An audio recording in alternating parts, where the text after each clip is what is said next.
온 여름이 어느덧 찾아왔네요. 다들 안녕하신지요? 저는 30대 후반의 여자이고 제 아버지를 쏙 빼닮은 두 딸아이를 키우고 있는 어머입니다. 땀이 흐르는 계절에 여러 가지 작은 것에도 짜증이 쉽사리 나곤 하는데요. 제 사연은 짜증도 묵혔을 만큼의 사건이어서 지난 한 달 동안 저는 마치 한겨울 속에 사는 듯 했어요.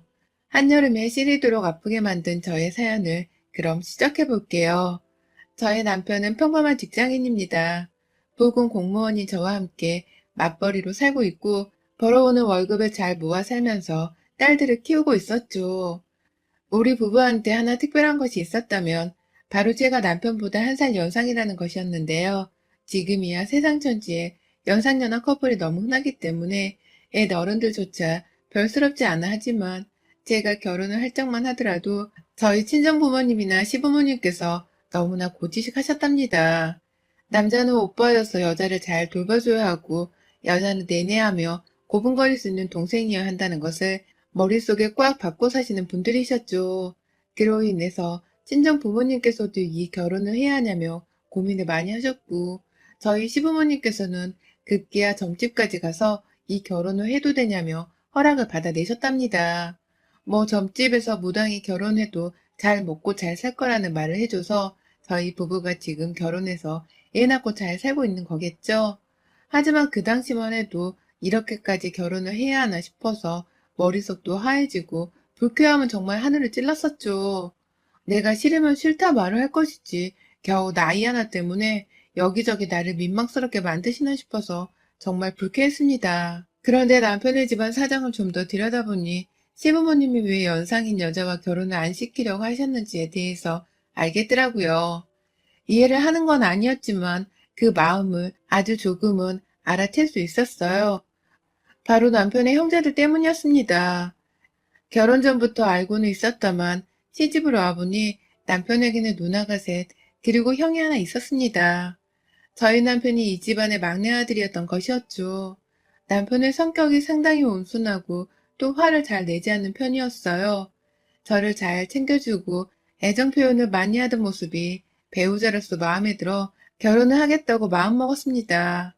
결혼을 하고 시댁 식구들을 몇 번 마주하다 보니 왜 우리 남편이 일이 순둥일 수밖에 없었는지를 알겠더라고요.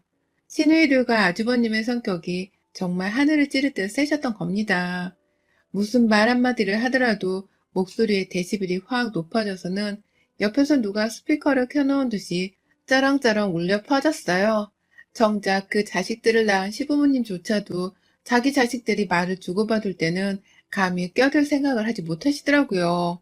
저마다 자기 주장을 펼쳐대느라 바쁜 토론 속에서 더 큰 목소리를 내면서 끼고 들어갈 용기가 없으셨던 겁니다. 그리고 막내 아들이었던 우리 남편도 마찬가지였어요. 형 누나들에 치이고 살았다 보니 성격이 온순할 수밖에 없었고 그나마 막내이고 말을 잘 듣는다면서 애정 표현을 많이 해주던 시어머니 덕분에 남편도 사랑을 많이 받고 자란 이유로 저에게 애정 표현을 많이 해주는 것이었습니다. 그런 남편을 보면서 결혼을 하고 나서까지도 또 연상인 사람이랑 살면서 동생 취급을 받아야 하냐며 저희 시부모님이 저를 반대하셨던 것이고요. 조금은 알겠는 시부모님의 걱정이 이해는 되더라고요. 그렇다고 시부모님의 눈치를 막 보면서 남편 옆에서 머리를 조아리며 살 생각은 추호도 없었습니다. 그저 우리 부부가 잘 사는 모습을 보여줘야겠다고 생각을 했고요. 시누이들이나 아주버님들도 다들 목소리가 크고 성격이 좀 드실 뿐 막내 동생의 와이프인 저를 막내 여동생보다 귀여워해 주셨기 때문에 처음 결혼을 하고 나서는 딱히 시댁 문제로 얼굴을 붉힐 일이 없었습니다. 다들 저희 부부보다 오래전 결혼하셨고 자식들도 다 낳아둔 상태였기 때문에 솔직히 서로가 바쁘다는 이유로 얼굴 보고 살 일이 별로 없었어요. 명절이 되더라도 형님들은 저마다의 시댁에서 차례를 지내다가 저희 시댁으로는 나중에 나오셨기 때문에 저랑은 마주칠 일이 없었고 저는 오히려 아주버님네랑 자주 보면서 더 친하게 지내왔던 것 같습니다. 형님이 저랑 딱 한 살 차이신데 제가 첫 아이를 임신했을 때에 형님께서 둘째 아이를 임신 중이어서 공통점이 많은 이유로 함께 잘 붙어 다녔어요. 그건 지금까지도 마찬가지고요. 그런데 결혼 생활을 좀 하다 보니 시누이들이나 형님이 아닌 시어머니께서 그렇게 제 속을 썩이시더라고요. 그리 연락을 자주 하면서 얼굴 보고 사는 사이는 아니었기 때문에 큰 마찰이 일어나진 않았지만 명절일 때나 어쩌다 밖에서 다 같이 외식을 하자며 만났던 때에는 그렇게 제 앞에서 제 남편이 힘들어 보인다는 말을 하곤 하셨습니다. 위로 줄줄이 형제들이 있어서 늘 구박받고 사는 애나 다름이 없었는데 어째 결혼하고서도 그 팔자를 못 고치는 건지 얘 얼굴이 바짝 말랐네 말랐어. 라며 쯧쯧대며 남편의 얼굴을 막 만져보며 안쓰러워하는 거예요. 그게 사실이 아니니까 남편은 당연히 엄마 그런 거 아니야. 이 사람이 얼마나 밥도 잘 챙겨주고 집안일도 많이 해주는데 라며 시어머니께 부정을 하곤 했죠. 하지만 저로서는 빈정이 좀 상하더라고요. 나도 돈 벌어오고 있는 직장인인데 나만 남편을 챙겨줘야 하는 건가 싶고 남편은 또 그런 시어머니한테 내가 모든 살림을 다 책임지고 있다는 말을 했어야 하나 싶어서 말입니다. 여러 번 시어머니는 제 앞에서 대놓고 남편을 잘 챙겨주냐 물어보셨고 눈치 주는 행동은 절대 하지 말라며 자기 아들 기분만 걱정하셨어요. 매번 똑같은 잔소리를 당연스레 듣다가 저도 한 번은 너무 기분이 나쁘다는 이유에 말대꾸를 했었습니다. 어머님, 제가 살림은 다 하지 않고요. 어머님 아들이 집안일을 많이 도와줘서 오히려 제가 너무 편해요. 남편을 잘 만나서 제가 호강을 하네요. 저도 일하는데 남편이 그 정도 배려는 해줘야 하는 거잖아요. 남편은 그런 점에서 생각이 있더라고요. 어머님이 아들을 참 잘 키우셨어요. 라고 말이죠. 그 말에 벙쪄서 입을 다무지 못하고 남편과 저를 오락가락 쳐다보던 시어머니의 표정은 아직도 생각할 때마다 통쾌해 죽을 맛이었죠. 제가 그렇게 말을 하니 시어머니도 약간은 주춤하셨는지 제게 따로 지 아들을 챙기란 잔소리는 덜하기 시작하셨고요. 하지만 그로 인해 살짝 부작용이 생겨났습니다. 차라리 저를 무시하고 없는 듯이 행동하면서 자기 손으로 자기 아들을 챙기는 게 낫다고 생각을 하셨던 것 같아요. 언젠가부터 저희 애들을 봐도 아는 척을 하지 않으시고는 저희 남편만 왔니? 아휴 돈 버느라 수고한다 니가. 딸린 식구가 몇이야 글쎄. 라면서 활짝 반겨주셨고요. 저를 아예 투명인간 취급을 하려는 듯이 다루시더라고요. 애들이야 뭐 형님네 애들이랑 같이 노느라 바빴기 때문에 할머니 할아버지를 많이 신경 쓰진 않았지만 저는 달랐습니다. 바로 시어머니 옆에서 일을 거들어야 하는데 시어머니가 저를 없는 사람 취급을 하니 괜히 따돌림만 당하는 더러운 기분까지 들어버렸어요. 시어머니의 지독한 막내 아들 편애와 사랑으로 인해 저희 아주버님이나 형님도 그리 좋아라만 하지 않았습니다. 아주버님은 대신 막내 아들만 우쭈쭈 한다면서 섭섭해하는 듯한 표정이었고 옆에서 형님도 제게 꼭 오셔서 말씀하셨죠. 어머님은 그냥 도련님이랑 같이 사시는 게 맞는 것 같아. 안 그럼 상사병 걸려 평소에 어찌 사시나 몰라. 라고 말이죠. 형님의 말씀이 너무 공감이 가더라. 저도 모르게 욱하며 비웃음이 흘러나왔고 그러면 남편은 제 표정의 변화를 살펴보며 늘 어머님과의 사이에서 눈치를 살폈어요. 고부관계가 껄끄럽고 별로다 보니 남편은 늘 제 눈치를 보곤 했습니다. 저를 많이 좋아하는 사람이었고 저에게 애정 표현도 자주 하면서 애착 관계가 분명히 있는 부부였는데 꼭 시어머니 앞에선 별 수 없다는 식으로 시어머니 옆에 붙어 있더라고요. 그러니 저도 얘가 둘이 내 아빠가 맞는 거냐면서 시댁에서 어째 얘 한번 챙길 생각을 안 하고 엄마 옆에 꼭 붙어 있냐며 싸우기도 했었고요. 급기야 사소했던 투정의 말싸움으로 번져서는 극으로 치달았을 때에 나 혼자 애 키우며 시어머니 생각 안 하고 혼자 살고 싶다며 이혼하자는 말도 먼저 꺼내봤었습니다. 그제서야 남편도 아차 싶었는지 먼저 사과를 했던 바람에 저희 싸움이 일단락되긴 했었지만 늘 찝찝했었어요. 그러다가 코로나가 저희 부부를 살렸습니다. 코로나가 터지고 나서 제가 시어머니를 아이들 핑계로 안 만나려고 하다 보니 시댁에 갈 일이 없었거든요. 시댁과 거리를 두고 사니 자연스럽게 시어머니 때문에 시댁 일로 스트레스를 받을 일이 없었고 그러다 보니 남편이랑 기분 나빠하거나 얼굴을 붉힐 일도 잘 없었습니다. 그런데 의외로 시어머니도 저희를 부르지 않으시더라고요. 허구한 나 막내 아들 걱정된다며 아들 휴대폰으로만 쏙 전화를 해서는 찾으시더니만 통 부를 생각을 하지 않으셨어요. 그러더니 올 6월 남편이 이상해지기 시작했습니다. 안 하던 짓을 하기 시작하더라고요.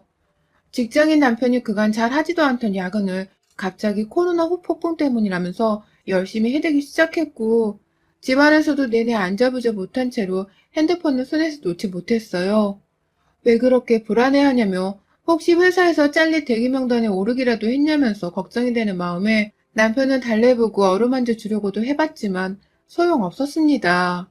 만약 회사 일 때문이면 내가 돈을 벌고 있으니 언제든지 부담을 덜 가져도 된다면서 위로를 해주려고 했지만 남편은 듣지를 않는다는 식으로 핸드폰만 바라보다 급기야 도착한 문자 한 통에 집을 나서기까지 했어요.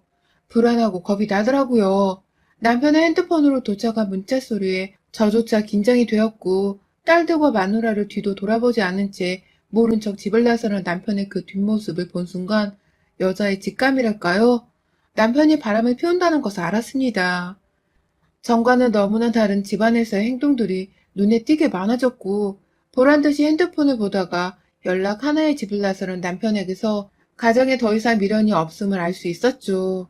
나에게 애정 표현을 하고 사랑을 주던 내 남편이 하다 이제는 바람이라니. 정말 하늘이 무너지는 게 이런 거구나 싶더라고요. 속썩이던 시어머니로부터 잠시 해방이 되고 나니 예상치도 못한 남편이 뒤통수를 때린 상황이었습니다.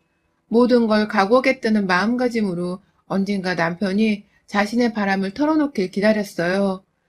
조금이라도 아이들에게 아이 아빠의 존재를 더 오래도록 느끼게 해주고 싶어서 먼저 남편에게 말을 꺼내진 않았고요. 그리고 불과 일주일도 채 되지 않아 저희 집은 단순한 충격, 그 이상의 고통으로 몸부림을 칠 수밖에 없었습니다. 글쎄 남편이 멀쩡한 아이 하나를 데려온 거예요. 그것도 얼마 전에 막 태어난 건지 얼굴에 주름이 있는 갓난쟁이 애를 말입니다. 가뜩이나 어린 딸들조차 아빠가 데려온 낯선 아이에게서 심각할 정도로 경계를 했고 저는 급기야 충격의 그 자리에서 졸도를 해버리고 말았어요. 정신을 차려보니 응급실이었고 딸들이 외할머니한테 전화를 했던 건지 저희 부모님이 제 옆에 와 계셨습니다. 모든 얘기를 전해들었다면서 남편이 데리고 있는 애가 누구 애냐며 엄마는 자기 일 마냥 병원 안에서 제게 소리를 지르며 닥달을 하셨고 아버지가 엄마를 진정시키겠다고 병원 밖으로 데리고 나간 사이 저는 그대로 다시 병원에서 잠이 들었어요. 너무 충격을 받은 바람에 당장 내 딸들이 어디서 뭘 하고 있는지조차 신경을 쓸 여유가 없었죠. 퇴원을 하고 집으로 가니 남편은 출근도 하지 않은 채 저를 기다리고 있었습니다. 낯선 그 아이는 제 안방에 들어와 침대 위에 곤히 잠을 자고 있었고요. 언제 또 사들인 건지 벌써 애기용품이랑 침대에서 떨어지지 말라며 애기용 침대베개도 하나 놓여져 있더라고요. 감히 내 집안에 때가 나지도 않은 애 새끼를 데려와 놓고선 온갖 아기용품까지 사들이다니. 도무지 상식적이지 않은 이 상황에 저뿐만 아니라 저희 가족들까지 날뛰기 시작했습니다. 회사까지 휴직 내고 저희 부모님과 함께 집으로 와준 언니는 남편에게 뺨따구로 날리기 시작했고 저희 부모님은 말리기는커녕 함께 싸우겠다며 주먹부터 들이미셨어요. 애가 깨서 우는 바람에 졸지에 제가 아이를 달래야 했고 그 꼴이 기가 막히다며 엄마가 뒷목을 잡고 주저앉으시면서 싸움은 잠시 종료되었습니다. 잠깐 동안 상황이 진정되자 남편은 저희 가족들 앞에서 무릎을 꿇고 말하더라고요. 제 불찰입니다. 정말 딱 한 번만 눈 감아주시고 아이를 키우게 해주세요. 당신도 제발.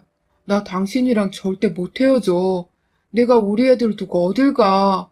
애들이랑 당신이 무조건 우선인데 이 애를 그냥 버릴 수는 없잖아.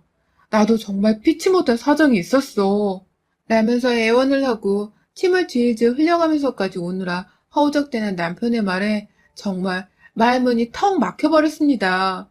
어떻게 내 남편이 혼의 자식을 집에 데려올 수 있었을까 싶어서 믿을 수가 없었죠. 저 순둥이 같던 인간도 결국 성욕 앞에서는 이성이고 가정이고 신경도 쓰지를 않는구나 싶어서 남편을 향한 실망감도 이루 말할 수가 없었고요. 그렇게 졸지에 갓난아이와의 동거가 시작되었어요. 당연히 저나 저희 친정부모님 어느 누구도 아이를 돌봐줄 생각이 없었고 그러자 남편은 졸지에 자기 형과 누나들한테 부탁을 했나 보더라고요. 온 시댁 식구들은 뒤늦게야 제 남편 혼외자식 문제로 난리가 나버렸고 졸지에 어쩔 수가 없다면서 집에서 주부로 계시던 둘째 형님께서 저희 집으로 애를 봐주러 오는 상황이 벌어졌어요. 그마저도 형님이 본인 아이들 수험생활 문제로 오래 봐주지를 못하셨고 그 바람에 결국 시어머니께서 저희 집에 오게 되었습니다. 깔끄러운 시어머니를 보는 것만으로도 괴로운데 남편의 혼외자식까지 들려있으니 정말 첩첩산중이었어요. 집안꼴 잘 돌아간다며 저는 아예 살림에 손을 놓았고 아이들 문제 말고는 남편과는 일절 말도 섞지 않았죠. 제 아들이 저지른 문제가 부끄럽긴 했던지 시어머니 또한 제게 전처럼 무시를 하는 등의 행동은 보이지 않으셨고요. 이대로 살아야 하는지에 대해 진지하게 고민을 했지만 이혼만큼 하지 않으려 했습니다. 어딘가 숨어있을 남편의 상간녀가 그걸 기다리고 있을지도 모른다 생각했거든요. 아이까지 무작정 제 집안으로 들인 걸 보면 분명 밖에서 저희 부부가 이혼을 했어는 본인이 안방을 차지하게 기다리고 있을 거라 확신했어요. 그래서 울며 겨자 먹기로 쇼윈도 부부를 유지한 채 힘겹게 살아가고 있었는데 불현듯 제가 시어머니의 이상한 점들을 발견했습니다. 코로나 시국 동안 한 번도 뵙지를 못했던 저희 시어머니의 모습이 굉장히 살쪄 보이더라고요. 마치 출산을 막 한 사람이 붓기가 올라와 있는 듯한 것처럼 말이죠. 게다가 지 아들의 혼외자식인데 뭐가 그리 끔찍이도 이쁜 건지 얘를 아주 그냥 보물단지 마냥 돌보더라고요. 정작 아이의 아빠라는 남편은 퇴근을 하고 와도 시어머니가 이를 보도록 내버려 두기만 했고 얼굴을 아예 거들떠도 보지 않는 일이 빈번했습니다. 급기야 하루는 아이가 고열로 너무 아파서 응급실을 가야 했는데 오히려 남편은 그 나이 애들은 다 그렇게 커. 병원 가면 되니까 옷부터 입어 엄마. 라면서 차분한 편이었고 아이를 들쳐업고 있던 시어머니는 빨리 안 서두르냐? 라면서 닥달을 하고 흥분한 상태였어요. 새벽 내내 아이를 껴안고 있었는지 애가 열이 나는 것까지 그 새벽에 바로 알아채셨더라고요. 그렇다 보니 저도 생각이 많아졌습니다. 그럴 리는 없겠지만 설마 시어머니가 남편의 상간녀를 알고 있나 싶기도 하고 그래서 상간녀의 부탁을 받고서는 아이를 저리 끔찍하게 챙기는 건가 싶었죠. 그런데 무엇보다 병원에서 아이의 상태를 걱정하며 눈물을 보이던 시어머니의 태도에 저는 또다시 의심을 하지 않을 수가 없었습니다. 설마 저 아이가 시어머니와 연관이 있는 건 아닌가 하고 말이죠. 그리고 결국 저는 남편이 갓난아기를 저희 집에 데려온 지 한 달이 되던 그날 아이와 남편의 친자 검사를 의뢰하게 되었습니다. 그리고 이틀 만에 나온 검사 결과는 충격적이게도 유전자 불일치한다는 소견을 보였어요. 남편이 아이를 집에 데려왔을 때만큼이나 흥분을 해서는 남편의 사지를 찢어놓겠다는 태도로 사실을 말하라며 소리쳤습니다. 친자검사를 의뢰한 것을 알고 있던 저희 친정엄마까지 찾아오셔서는 어찌된 일이냐며 집안을 아주 박살을 내셨고요. 아이를 데리고 산책하겠다며 집 밖 개천을 걷다 들어오신 시어머니는 난장판이 된 집구석에 겁이 덜컥 났는지 도로 나가려다가 저희 엄마 손에 집 안으로 이끌려 들어오셨어요. 졸지에 모자가 그리고 그 갓난아이까지 세 명이서 제 앞에 허리를 숙였고 이내 남편이 아닌 시어머니의 입 밖에서 먼저 나온 말은 정말 믿기 힘들었습니다. 미안하다. 이 아이는 사실 내 아이야. 네 남편이 날 도와주려고 했다가 졸지에 혼외자식을 끌고 온 파렴치한 쓰레기가 되어버렸구나. 이게 다 내 탓이다. 애미가 부족한 탓이야. 라면서 흐느낀 채로 제가 아닌 남편에게 사과의 말을 건네시더라고요. 그러니까 이제 보니 이 아이는 남편의 혼외자식이 아니라 나이 든 우리 시어머니의 혼외자식이었던 것입니다. 시어머니가 코로나 기간 중 바람을 펴서 임신을 하게 되었고 평소 늘상 품이 넓은 치마를 입고 지내던 바람에 임신인 줄도 모르고 있다 중달쯤 되어 임신 사실을 알았다고 하더라고요. 어디다 말할 수가 없어서 결국 친하게 지내던 막내 아들한테만 그 사실을 털어놓았고 졸지에 엄마가 혼외자식을 가진 채로 출산을 하면 부모님이 이혼을 하고 가정이 파탄날까 걱정이 되었던 남편은 등신처럼 그 아이를 자기 혼외자식으로 동갑을 시킨 채 온 가족들을 속이려 한 것이었습니다. 자기 아이인 것처럼 바꿔치기해서는 자기 늦둥이 동생을 저희 집으로 데려왔고 그 바람에 남편은 제게 죽어도 이혼은 하지 않을 것이라는 어중간한 말을 뱉어내면서 붙잡아 두고 있었던 것이었어요. 그 와중에 아이가 보고 싶다는 시어머니를 아이 곁에 두기 위해서 저희 집으로 아이를 돌봐달란 부탁을 하는 척하며 데려온 것이었습니다. 이 사실은 저나 온 시댁 식구들은 아무도 몰랐던 것이었어요. 결국 저희 친정어머니는 남편의 혼외자식이 아니란 사실에 가슴을 쓸어 내리셨어요. 저 또한 마찬가지였고요. 하지만 이대로 시어머니의 혼외자식을 남편의 자식으로 둔갑시켜 키울 마음은 추워도 없었습니다. 그간 저를 투명인간 취급했던 시어머니를 도와줄 마음은 더더욱 없었고요. 지 엄마 아빠가 이혼하는 거 겁나는 새끼가 마누라랑 자식들이 상처받을 건 생각을 못한 건가 싶어서 남편한테도 열불이 터졌네요. 결국 저는 남편과 시어머니를 보란 듯이 온 시댁 식구들한테 전화를 돌려서는 저희 집으로 불려드렸고 시아버지까지 다 모인 상태에서 아이와 내 남편의 유전자 불일치 서류를 보여드렸습니다. 온 가족들이 갓난아이의 출처를 궁금해하기 시작한 순간 옆에서 참고 있던 저희 엄마는 뭐해 이 옆했네야. 나서서 빨리 사과 안 해? 당신 때문에 내 딸은 충격받아 쓰러져 입원까지 했어. 염치가 있으면 네 입으로 바른 대로 이실직고 하고 빨리 다 데리고 꺼져. 라며 다시 한번 시어머니를 들쑤셨고요. 결국 시어머니는 본인의 입으로 시아버지께 실토를 했습니다. 여보, 그러니까 그게 내가 낳았어. 저 애는 내 애야. 라고 말이죠.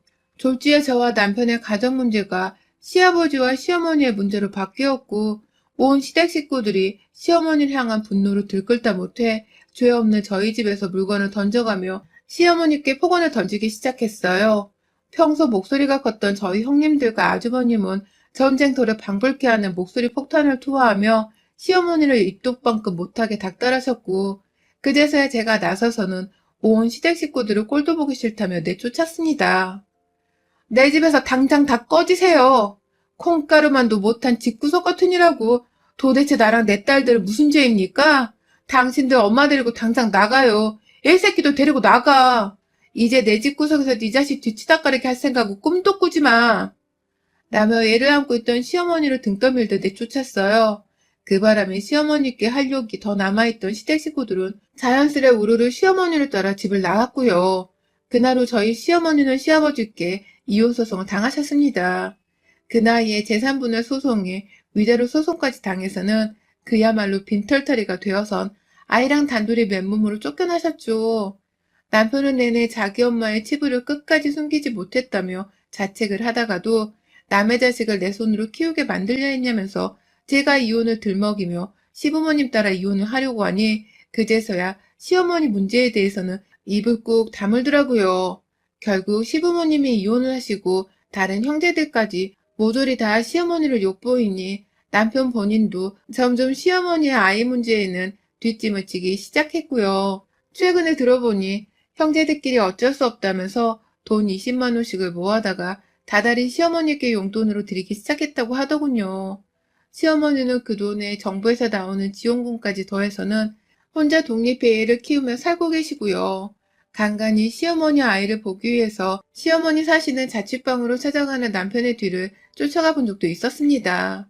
차마 본인이 이제 더 이상 도울 건 돈 말고는 없다고 생각을 한 건지 남편은 늘상 시어머니를 찾아갈 때마다 아이 선물을 사가거나 먹을 것을 사며 돈을 써서는 찾아가더라고요.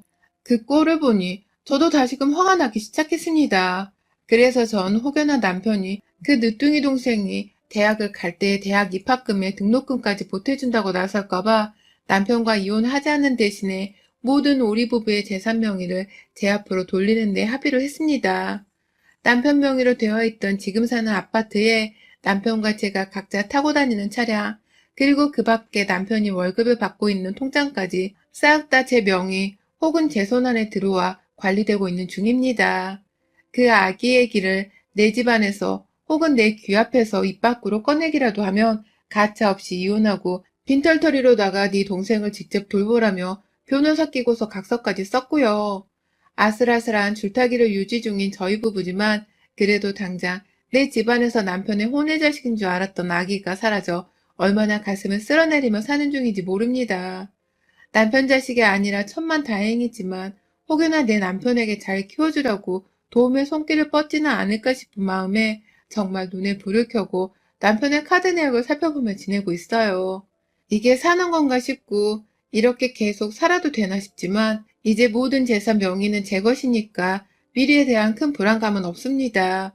오히려 남편이 뭐라도 한 건 저지르는 순간 확 이 자식이랑 이혼해버리고서 나 혼자 씩씩하게 아이들을 키워내는 상상을 해보며 사는 중이네요. 사실 그렇게 되길 바라는 마음이 살짝 더 크기도 합니다. 여러분의 생각은 댓글로 남겨주세요. 오늘도 시청해주셔서 정말 감사합니다.